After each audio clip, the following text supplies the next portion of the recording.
بسم اللہ الرحمن الرحیم۔ السلام علیکم۔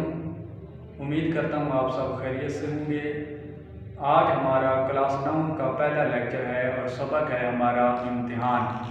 اس کی ہم نے پیراگراف کی تشریح کرنی ہے۔ دیکھیں آپ کے سامنے پیراگراف کی تشریح کریں اور حوالہ متن اور خط کشیدہ الفاظ کے معنی لکھیں۔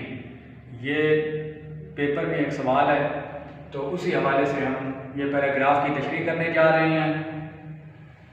الف، امتحان ختم ہوا اور امید نمبر ہمیشہ ممنون احسان رہے گا۔ یہاں تک یہ پیراگراف ہے۔ آگے اس کے نیچے حوالہ متن، سبق کا عنوان لکھا ہوا ہے امتحان۔ سبق کا نام ہے امتحان، مصنف کا نام مرزا فرحت اللہ بیگ۔ خط کشیدہ الفاظ کے معنی، لفظ لکھا ہوا ہے خون ہوا، اس کا معنی ہے ختم ہو گیا۔ خادم زادہ، خادم کا بیٹا۔ خانہ زاد، پیدائشی غلام۔ ممنون احسان، احسان مند۔ تشریح طلب پیراگراف مرزا فرحت اللہ بیگ کی کتاب مضامین فرحت سے اخذ کردہ سبق امتحان کے درمیان سے لیا گیا ہے۔ اس سبق میں مصنف امتحان کی اہمیت کو مزاحیہ انداز میں بیان کرتے ہیں۔ مصنف کہتا ہے کہ آخر خدا خدا کر کے امتحان ختم ہو گیا۔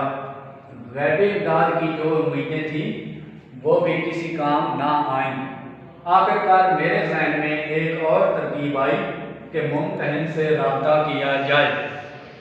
لہذا والد صاحب ایک زبردست سفارشی رکا لے کر ایک ممتحن کے پاس تشریف لے گئے۔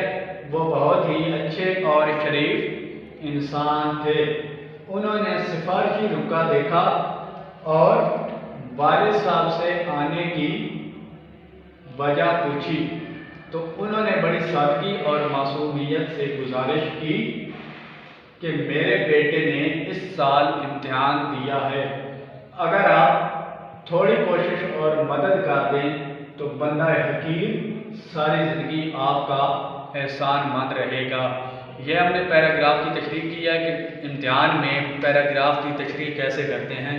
آگے نیچے ہم نے سوال جواب لکھے ہیں اسی سبق کے، مختصر سوالات کے جوابات۔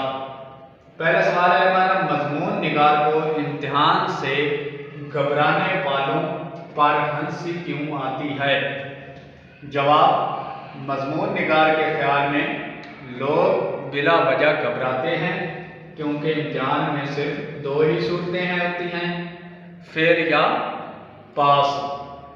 دوسرا سوال ہے، جوں امتحان کے دن قریب آتے جاتے مضمون نگار کے دوستوں اور ہم جماعتوں کا کیا حال ہوتا؟ جواب، وہ ایسے مصروف ہوتے کہ ان کے حواس اور دماغ مختل ہو جاتے اور صورتیں اتنی سی نکل آتی۔ آگے تیسرا سوال ہے، مضمون نگار نے کون سا امتحان دیا؟ جواب، لا کلاس کا امتحان دیا۔ آگے چوتھا سوال ہے ہمارا، مضمون نگار نے امتحان دیا تو کیا نتیجہ نکلا؟ جواب، تمام مضامین میں بدرجہ اعلیٰ فیل ہوا۔